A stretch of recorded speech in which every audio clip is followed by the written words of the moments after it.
또 군대 얘기를 해야 되겠습니다.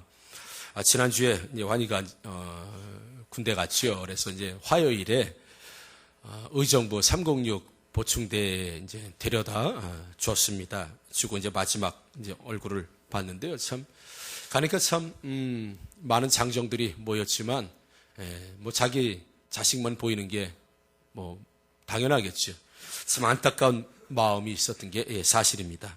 그러면서 이제 306 보충대에서 한 3박 4일 대기하면서 이런저런 어떤 일들을 치르게 되는데 거기에 카페에 이제 가입을 해서 이렇게 편지를 쓸 수가 있어요. 이제 한 번 정도는 편지를 쓸 수 있는 기회가 있는데 참 그 글들을 읽어보게 되면 애인이 쓴 글도 있고 어머니, 아버지, 형, 뭐 누나 쓴 글들이 참 많아요. 뭐 그러니까 게시판이죠. 예, 질문하고 답변해주고 질문하고 답변해주는 이런 내용이 있었는데 이 애인이 말이야 우리 애인이 철원에 떨어져가지고 추위에 떨고 있다 그러는데 뭐 춥진 않을까. 그리고 이 편지가 아들 손에 꼭 가야 되는데 우리 동생 좀 찾아달라고 하는 글 뭐 각양의 문의 글들이 오는데 전부 하나같이 공통점이 다 안타까운 내용이에요. 이 자식 그냥 지금까지 말 징글징글 안 들고 속색이더니 군대 잘 갔다 시원하다 하는 글은 수백 건 중에서 단 한 글도 없습니다. 아이고 얘가 수술 받은 지 얼마 안 되는데 가서 군대 생활은 잘 내내 모르겠다. 밥은 잘 먹는지 모르겠다 뭐 하면서 전부 그런 글들 읽어보면 맞아 단 하나도 저한테 와닿지 않는 글이 하나도 없어요. 뭐 여자친구가 써든 부모가 써든 왜 그렇겠습니까? 예. 제가 이제 보내보니까 참 안타까운 마음, 뭔가 사는 마음들을 느꼈던 게 사실입니다. 오늘 본문을 읽으면서 제가 본문을 묵상하면서 예수님의 그런 마음을 좀 제가 느껴봤어요. 오늘 본문의 내용을 보면서 이게 제가 느끼는 어떤 안타까움, 아들을 군대 보내놓고 느끼는 그런 안타까움보다야 훨씬 더 강한 어떤 예수님의 안타까운 마음을 오늘 본문을 읽고 또 묵상하면서 느껴볼 수 있었습니다. 오늘 읽은 9장, 마태복음 9장 처음부터 이렇게 좀 내용을 좀 보게 되면 중풍병자를 고치는 내용이 나옵니다. 예수님께서 중풍병자를 고쳐주시고 또 혈류병 걸렸던 여인을 고쳐주시고 또 관리의 딸을 또 살려주시고 또 고쳐주시고 그리고 또 귀신 들려서 말 못했던 사람을 귀신을 쫓아내시면서 고쳐주시는 이런 내용이 나옵니다. 그리고 나서는 예수님이 이어 오늘 본문의 말씀을 하신 거죠. 목자 없이 저 기진하에서 돌아다니는 저 양들을 봐라. 저 양들이 저렇게 돌아다니고 지금 이런 상황에 있는 건 목자가 없어. 그러니 너희들 아버지께 기도해서 추수할 것이 지금 많다. 그런데 추수할 일꾼이 적으니 기도해서 추수할 일꾼들을 좀 보내달라고 기도하라 라고 하는 내용이 오늘 본문에 읽은 내용이죠. 그러면서 마태는 예수님이 이 각양 병자와 환자와 귀신 들린 자와 또 가정에 슬픔 있는 사람들을 전부 만나고 오시고 난 다음에 한마디로 총평을 하고 있습니다. 35절에 마태는 이렇게 말씀하고 있습니다. 예수께서 모든 도시와 마을에 도로다니사 그들의 회당에서 가르치시며 천국 복음을 전파하시며 모든 병과 모든 약한 것을 고치시니라. 할렐루야. 9장 이전부터 그러니까 예수님이 계속 중풍병자 살려내시고 귀신 쫓아내시고 혈류병 고쳐 이런 사역들을 다 비단 이 사역만 하신 건 아니죠. 더 많은 사람들을 만나시고 치유하시고 고쳐주시고 난 것을 한마디로 말하면 모든 성과 모든 도시 이런 회당을 다니시면서 가르치고 또 우리가 배운 대로 전파하고 치유하셨다. 약한 자들을 고치셨다. 이렇게 마태는 우리에게 말씀하고 있습니다. 끊임없이 밀려드는 환자들을 예수님 만나셨어요. 예수님이 가는 곳마다 별의별 병자들이 다 왔습니다. 예수님이 못 고친 병이 어디 있겠습니까? 참으로 많은 병자들이, 참으로 많은 사회의 약자들이, 그리고 누구도 돌보지 않는 어둠에 있었던 사람들, 또 귀신 들려 고통당하는 많은 사람들이 예수님에게 구름대같이 몰려오는데 예수님도 아마 대단히 지치셨을 거예요. 왜요? 사람이시니까. 예수님도 배가 고프시면 허기지고 예수님도 목마르기도 하고 예수님도 주무셔야 되고 예수님도 피곤하지만 기도하셨던 이런 철저한 사람의 모습으로 봤을 때 끊임없이 밀려 들어오는 이 환자들을 만나고 약자들을 만나고 이 버려진 사람들을 만나면서 아마도 예수님은 상당히 마음이 안타깝지 않나 이런 생각을 해봅니다. 물론 예수님 앞에서 고침받은 사람들이죠. 조금 전에 귀신 들렸다가 쫓아낸 사람, 중풍병자, 이 사람들에게는 엄청난 기쁨이죠. 개인적으로. 그리고 예수님도 이 사람들을 고쳐놓고 얼마나 기뻐하셨겠습니까? 평생토록 중풍병 때문에 고생하고 있었는데 예수님 때문에 치유받고 구원받았단 말입니다. 그것을 보는 예수님의 마음도 기뻤지만 아마 그 기쁨도 잠시였을지 모르겠습니다. 끊임없이 밀려드는 별의별 환자들과 귀신 들린 사람들을 보면서 한 사람 고친 것에 대한 기쁨보다는 아직도 고쳐줘야 될 사람들이 많이 눈앞에 보이는 것이 아마도 더 안타까운 마음으로 예수님은 가지고 있었지 않나 이런 생각을 보지요. 그러면서 예수님이 한마디로 말씀하시죠. 무리를 보시고 불쌍히 여기시니, 이런 본문에 오늘 말씀이 나옵니다. 예수님은 병자를 고치고 나서 막 기뻐서 뛰고 그러셨다기보다도 고친 병자는 보내시고 아직도 고쳐야 될 많은 무리를 보시고 불쌍히 여기셨다. 성경은 그렇게 우리에게 말씀하고 있습니다. 여기서 불쌍이라고 하는 말은 창자로부터 올라오는 깊은 동정의 마음, 이렇게 원어적인 의미가 있습니다. 그러니까 불쌍하다라고 하는 것은 예수님이 유대인들의 창자 안에 어떤 감정이 들어있다고 생각을 했다고 해요. 깊은 감정, 동정이 창자는, 그러니까 창자는 이 속에서부터 끓어오르는 듯한 이 동정심, 불쌍한 마음, 이런 걸 보시고, 무리를 보시고 예수님이 지금 그렇게 보고 계셨다는 것이죠, 여러분. 어떻습니까? 우리가 보통 불쌍하다라고 하는 것과 예수님이 원어적인 의미에서 이 창자로부터 막 뭔가가 올라와서 무리를 보시고 불쌍히 보셨다는 의미, 그저 우리가 동정의 눈으로 바라본 불쌍함과 예수님 보시는 불쌍함은 분명히 다르겠죠. 그래서 우리말로 굳이 표현하자면 저는 이걸 아주 안타까움이다, 이렇게 표현하고 싶은 거죠. 그래서 한번 국어 이렇게 사전을 보게 되면 불쌍하다라고 하는 말뜻은 처지나 형편이 어려워서 애처롭게 보이다. 이거예요. 그러니까 처지나 형편이 좋지 않아서, 나빠서 애처롭게 보이다. 그러니까 우리가 한번 표현하면 이렇게 표현할 수 있겠죠. 보면서 이게 불쌍하게 보는 거겠죠. 이게 불쌍한 거. 그렇죠, 실제. 그러나 안타깝다는 거 뭐예요? 애가 타고 답답하다는 뜻이 있다. 애가 타고 답답하다, 여러분. 이거하고는 다르죠. 애가 타고 답답하다. 여러분, 만약에 물에 빠진 사람이 여러분 앞에 있다고 하면, 물에 빠진 사람이 앞에 있는데 나는 수영을 전혀 할 줄 모르고 구해야 될 장비도 전혀 없을 때, 어떡해, 어서 사람 빠졌네, 어떡해, 막 여러분, 이게 애타는 거 아니겠습니까? 물에 빠져서 허우적거려 죽어가는 사람 보고 안 됐다, 발을 막 구르면서 어떻게 하지 못하는 자기 자신에 대한 그 안타까움과 애처로움, 바로 예수님이 이 현장에서 말씀하신 이 불쌍하다고 하는 의미가, 물에 빠진 사람을 보면서 발을 동동동동 구르면서 어떡하냐, 야, 저 죽어냈는데 어떡하냐, 막 이런 그 애처로움이 있지 않습니까? 그 마음이 바로 예수님이 오늘 무리를 보시고 불쌍히 여기시니라고 하는 참뜻임을 우리가 볼 때 단지 우리가 성경을 읽으면서 그대로 지나갈 수 있는 부분은 아니라는 것이죠, 여러분. 그래서 예수님의 안타까움을 우리는 두 가지로 한번 볼 수 있습니다. 하나는 끊임없이 밀려오는 그 병자들이 있습니다. 그래서 병으로, 가난으로, 무관심으로 상처받고 어려움당하고 귀신 들려서 올바른 삶을 살지 못하는 무리들을 보면서 그들의 삶이 안타까우신 거죠. 그들을 볼 때 간장이 녹는 것처럼, 야, 네가 평생토록 이렇게 살아야 되니? 평생토록 안순뱅이로 살아야 되니? 평생토록 맹인으로 살아야 돼? 평생토록 문둥병으로 살아야 되라고 하는 그 사람 자체를 보면서 느끼는 예수님의 그 안타까운 마음이 있을 뿐만 아니라, 예수님이 제자들에게 하신 말씀을 보게 되면, 얘들아, 저 죽어가는 저 무리들을 봐라. 그런데 저를 구원할 목자가 없다. 목자가 없어. 더 쉽게 얘기할까요? 나 혼자선 역부족이다. 내가 하루에 고쳐봐야 병자를 몇 명이나 고치겠니?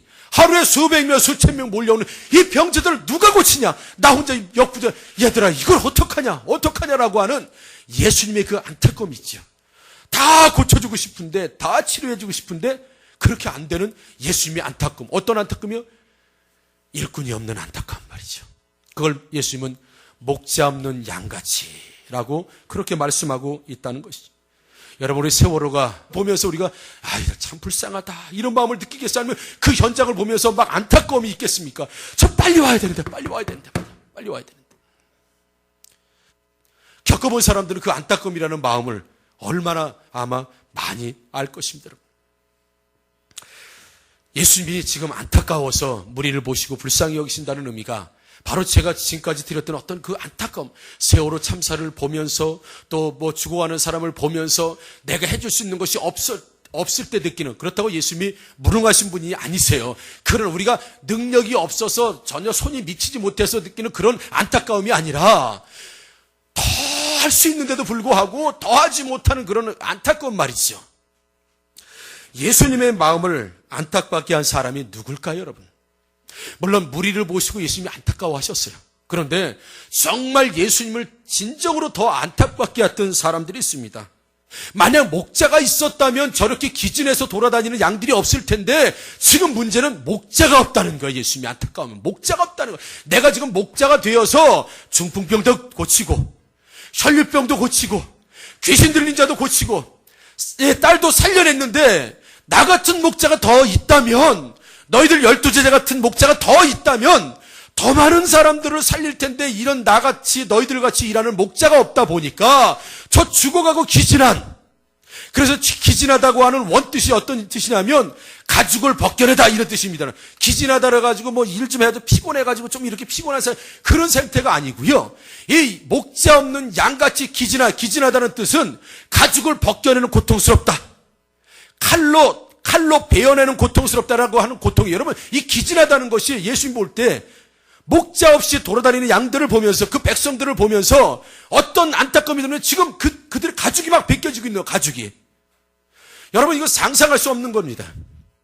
예수님이 볼 때 하나의 양들로 보는데 그 양들이 지금 가죽이 벗겨지고 있고 칼로 살이 계속 베어져 나가는 걸 예수님이 보면서 목자 없는 양같이 저렇게 가죽이 벗겨지고 저렇게 지금 살점이 칼로다가 도려내지는 이 고통스러운 걸 예수님 보셨을 때 단지 우리가 이라고 하는 불쌍함으로 생각하면 안 되고 예수님의 그 강력하고 처절한 어떤 몸부림 같은 안타까움을 오늘 본문에서도 볼 수 있습니다.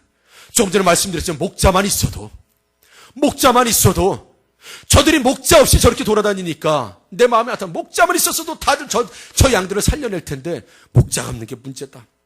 그래서 예수님이 급한 거예요. 지금 양들이 가죽이 벗겨지고 살이 다 지금 베어져 나가는데 언제 지금 예수님이 쉴 틈이 어디 있겠습니까? 하루 종일 사역하시는 거죠. 왜요? 지금도 양의 가죽이 벗겨지고 살점이 떨어져 나가는데 예수님이 쉴 수 있겠습니까? 새벽에 일어나서 기도하시고 나가서 밤이 맞도록 수고하시고 또 몇 시간 주무시고 또 새벽에 기도하시고 또 나가시고. 왜요? 지금도 벗겨지는 양들이 많이 있으니까, 껍데기 벗기는 양들이 많고 살찜이 도려지는 양들이 많기 때문에. 그래서 예수님이 제자들에게 말하는 거예요. 얘들아, 아버지에게 기도해달라. 추수할 것은 이렇게 많은데 그 양들 아닌가, 목자 없이 돌아다니는 양들을 추수할 곡식들로 보신 거죠. 이 추수할 곡식들이 많은데 추수할 일꾼이 없다, 목자가 없으니 아버지에게 청해서 빨리 아버지에게 기도해서 목자들을 보내달라고 기도해달라. 보내달라는 게 뭐예요? 하나님 강권적으로 보내달라는 거예요. 자, 모집합니다. 자, 누가 갈래? 추수할 곡식 있는데 누가 추수할 일꾼 할래? 누구 낯질 잘하는 사람, 뭐 하는 사람, 그렇게 모집해서 아버지에게 보내달라는 얘기 아니야. 아버지 강력하게 강권적으로 지금 바로 일꾼 만들어 그대로 보내달라는 거예요. 이거는요 강제적인 거예요. 강제적인 거예요. 아버지가 일꾼 막 뽑아가지고 그냥 보내버린. 왜? 한시가 급하기 때문에. 지금 예수님의 그런 영혼권에 대한 긴박성을 지금 예수님이 우리에게 말씀해주고 있는 것이죠. 그렇지만 당시에는 목자가 사실 많았습니다. 실제적인 양을 키우는 목자가 아니라 예수님이 바라본 인간들을 양으로 놓고 볼 때, 목자가 없는 양들이 돌아다니는 이 모습을 볼 때, 계속해서 중풍병으로, 귀신 들림으로, 불신의 영혼으로, 저주받을 영혼으로 살아가는 영혼들을 볼 때 예수님은 목자가 없고, 아니요, 적다고 했습니다. 추수할 일꾼이 적다라고 했습니다. 왜요? 있지요. 예수님도 계시잖아요. 제자들도 있지 않습니까? 그러나 당시에 목자라고 생각했던 사람들이 많이 있었습니다. 누가 있었어요? 서기관들이 자신들은 민족의 지도자고 목자라고 생각했습니다. 말씀을 풀어주고 말씀을 이해시켜주고 말씀을 연구하는 자신들은 스스로 목자라고 생각했습니다. 바리새인들 목자라고 생각했던 사람들입니다. 종교 지도자들, 장로들 전부 자기들 목자라고 생각했던 사람들이에요. 사람들의 지도자고 깨우쳐주고 사람들을 구원하는, 하나님 말씀으로 구원하는 다 목자라고 생각했던 사람들이에요. 스스로가 목자라고 생각했었는데 예수님 보시기에는 목자가 아니라는 겁니다. 뭐예요 그럼? 가짜 목자라는 겁니다. 사꾼 목자라는 거예요. 영혼을 살리는 목자가 아니라는 겁니다. 진짜 목자는 없다는 거예요. 진짜 목자는 나하고 너희들 뿐이 없다는 거예요. 제자들, 그러니 아버지에게 빨리 기도해서 우리 같은 사역을 하는 일꾼들을 좀 빨리 보내달라고 하는 이 예수님의 그 창자로부터 올라오는 끊어질 듯한 애처로움과 지금도 양들이 가죽이 벗겨지고 있는 이 상황에서 빨리 일꾼을 보내달라고 하는 예수님의 그 안타까운 말이죠. 예수님이 지금도 말씀하십니다, 여러분. 야, 저 곤두박질천 영혼들을 봐라. 좀 전에 제가 설명을 하나 빠뜨렸습니다마는 기진하다는 의미가 가죽이 벗겨지다, 그리고 살점을 칼로다 도려내다, 여러분. 그리고 나서는 완전히 고꾸라 처박히다, 이런 뜻이 있습니다, 여러분. 기진하다는 뜻은 완전히 절망 상태입니다. 희망이라고 전혀 없는 고통스러운 상태를 기진함이라고 지금 예수님 표현하시는 거예요. 지금 완전히 꼬꾸라 박혀가지고 완전히 곤두박질 쳐 있는 상태예요. 예. 도저히 혼자 움직일 수 없는, 누군가 꺼내주지 않으면 안 되는, 예, 구덩이에 곤두박질 쳐서 나오지 못하는 이런 상태를 예수님 말씀하고 계신 거죠. 야, 얘들아, 제자들에게 말씀. 저 지금 가죽이 벗겨지고 살점이 도려지고 지금 곤두박질 쳐가지고 허우적대는 저 영혼들을 봐라. 내가 지금까지 중풍병자도 고치고 혈류병도 고치고 맹인도 고치고 귀신 들린 사람도 고치고 말 못하는 사람 고치고 죽은 자를 살려내고 안진병도 고치고 문둥병도 다 고쳤는데 얘들아, 나 혼자 이런 일을 하다 보니까 나도 역부족이다. 내가 하루에 몇 명이나 고치겠니? 몇십 명? 몇백 명? 얼마나? 끊임없이 밀려오는 저 유리하는 저 기진한 저 영도를, 예, 양들을 보면서 내가 감당하기엔 턱없이 부족하다. 내가 턱없이 부족하다. 너희들도 이 사역을 해야 될 것이다. 그래서 너희들도 가면 가르치고 전파하고 치유하는 이 사역을 할 뿐만 아니라 너희들 가지고도 안 된다. 12명 가지고도 안 되니 빨리 아버지에게 기도해서 나와 같이 12명 같이 가르치고 전파하고 치유하는 이 일들을 감당할 빨리 일꾼들, 빨리 목자들을 보내달라고 하라. 그들만 더 보내주신다고 하면 아버지가 양들, 목자들을 더 많이 하나님 보내신다고 하면 더 많은 양들을 섬길 수 있고 더 많은 양들을 치유할 수 있고 더 많은 양들을 구해낼 수 있으니 지금 죽어가는 영혼들이 빨리 아버지에게 좀 보내달라고 하는 이 예수님의 간절한 부탁, 애처로움, 이 본문을 여러 번, 아니요 수십 번 읽으면서 그런 마음들이 전달이 되는 거예요. 그러면서 불쌍히 여기신다가 무슨 뜻일까? 주석도 보고 책도 보니까 그런 뜻이에요. 기진함이다. 내가 보니까 목자 없는 양같이 돌아다니는 저 사람들 참 기진해 보인다. 예수님의 그 안타까움이 지금 보여지는 거예요. 한시가 급하니 우리 기도하자. 일꾼들을 보내달라고 기도하자. 여러분, 일꾼이 누굽니까? 바로 저와 여러분들인 줄 믿습니다, 여러분. 예수님이 지금 기도하시는 거예요. 아버지, 지금도 추수하고 지금도 기진해서 돌아다니는 양들, 목자가 없기 때문에 돌아다니는 저 황폐한 영혼들, 죽어가는 영혼들이 지금 목자가 없기 때문이라고 하는 예수님이 결론말, 목자가 없기 때문이라고 그러겠습니다. 이 목자가 누굴까요, 여러분? 제자 훈련을 받으신 저와 여러분들 아니겠습니까? 오늘도 영혼구원이라고 하는 사명을 받은 여러분들 아니겠습니까? 만약에 제자 중에 하나가 예수님, 운명과 팔자니까 그냥 놔두시죠라고 생각했다면 그는 가룟 유다가 되는 겁니다. 예수님의 마음을 같이 동감하고 예수님의 마음에 참여하게 된다면 그분의 예수님이 그렇게 긴박하고 그렇게 애처롭고 안타깝고 애타고 답답한 애처럼 이런 마음을 가지고 기도하셨다면 여러분, 우리가 그 현장으로 가야 되지 않겠습니까? 그건 주님 일이고 그건 우리 일은 뭡니까? 그건 주님이 하실 기도고 우리가 해야 될 기도는 뭡니까? 잘 먹고 잘 살고 자식 좋은 대학 가고 좋은 신랑 만나고 좋은 아내 만나서 그리고 나서 그렇게 살았어요. 그리고 나서 잘 먹었어요. 잘 살았어요. 그리고 나서 어떤 대안이 있습니까? 지옥 가는 것보다 더 있겠습니까, 여러분? 그리고 난 후에 여러분, 예수님이 기도할 때 추수한 일꾼은 바로 여러분과 저입니다, 여러분. 예수 믿는 여러분과 저라고요. 세상 예수님의 제자가 되겠다고 나선 여러분과 저라고요, 여러분. 예수님의 뭘 닮은 것 같겠습니까? 예수님 모습이 여러분? 예수님 마음을 닮으시기를 주님의 이름으로 부탁드립니다, 여러분. 여러분, 쉰들러 리스트라고 하는 여러분들 보시고 또 설명을 많이 들으신 분들 계실 것입니다. 1939년 9월에 독일은 폴란드를 완전히 정복하고 점령하게 됩니다. 그럴 때 독일 사람인 이 오스카 쉰들러라고 하는 사람이 폴란드로 들어가서 유대인이 운영하는 회사를 빼앗게 됩니다.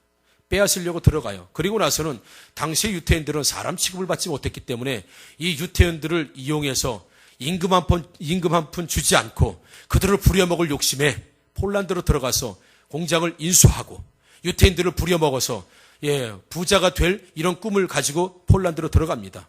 오스카 쉰들러라는 사람이 들어가요. 그런데 그때 한 사람을 만나게 됩니다. 바로 스턴이라고 하는 사람을 만나게 되죠. 그러면서 이 오스카 쉰들러라고 하는 사람이 세무서 직원을 뇌물로 전부 다 구워 삼습니다. 막 뇌물을 줍니다. 담배도 주고 라이터도 주고 돈도 주고 다 줍니다. 그리고 나서 세금을 내지 않고 사업을 할 수 있도록 그렇게 해요. 처음부터. 그런데 그 스턴이라고 하는 사람을 만나게 되면서 스턴이라고 하는 사람 때문에 자기가 유태인들을 그렇게 부려먹고 임금 안 주고 착취하고 양심의 가책을 받게 되는 건 나쁜 것이라는 것을 깨닫게 되고 또 유태인들이 죽어가는 그 현장들과 유태인들이 학생되는 그 현장들을 바라보면서 심각한 양심의 가책을 느끼게 됩니다.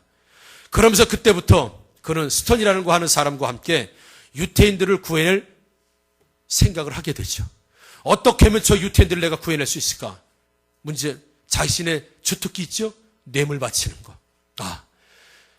독일 장교 나치 당원에게 내가 뇌물을 계속 바치면서 뇌물 바치면서 유태인 강제 수용소에 있는 유태인을 내가 한 명씩 끌어내야 되겠다. 구출해내겠다. 그래서 그들의 명단을 적은 게 쉰들러 리스트입니다. 그래서 그렇게 해서 그는 이건 실화입니다. 그는 1100명이라고 하는 유태인을 살려냅니다. 자신의 모든 재산을 다 팔았습니다. 부자로 살기를 원했던 이 쉰들러가 그것을 포기하고 가지고 있던 모든 재산들, 모든 것들을 전부 팔아서 돈을 만든 다음에 돈으로 계속해서 뇌물을 주면서 자신의 모든 것들을 전부 팝니다. 그리고 나서는 1945년도에 이제 해방이 되게 되죠. 전쟁이 끝나면서 이제 유대인들도 해방이 됩니다. 이 쉰들러 리스터, 이 사람 쉰들러가 1100명이라고 하는 유태인들을 자신의 모든 재산들을 전부 들여서 구해냈음에도 불구하고 그가 마지막 유대인들과 만나서 자기가 구출해낸 그 유태인들 사이에서 마지막 작별을 하는 장면 속에 우리에게 참으로 시사하는 바가 많습니다. 1100명이라고 하는 유태인을 구해냈지만 마지막 남은 이 차는 내가 왜 안 팔았을까? 이 차를 팔았다면 10명을 더 구했을 텐데. 나치 당원의 배지를 뜯으면서 이건 금으로 만든 건데 내가 왜 이걸 안 팔았을까? 이것만 팔았어도 2명은 아니 최소한 1명은 더 살렸을 텐데. 다른 사람들은 충분하다고 하지만 쉰들러는 마지막 순간까지 자신이 차고 있던 금배지 이거라도 팔아서 1명이라도 더 구하지 못한 자신을 책망하고 있는 여러분, 이 모습과 마음이 99마리의 양 있다고 좋아하는 것이 아니라 99마리의 양 놓고 1마리의 양을 찾으러 가는 목자의 마음이 저 쉰들러의 마음 아니겠습니까? 1100명이 있다고 기뻐해야 됩니까? 쉰들러는 마지막 순간까지 한 영혼 모든 걸 다 팔았지만 마지막까지 뺏지 하나까지도 팔아서 1명이라도 구하지 못한 자신을 책망하는 마음, 오늘 예수님이 본문에 우리에게 주시는 마음입니다. 우리 한번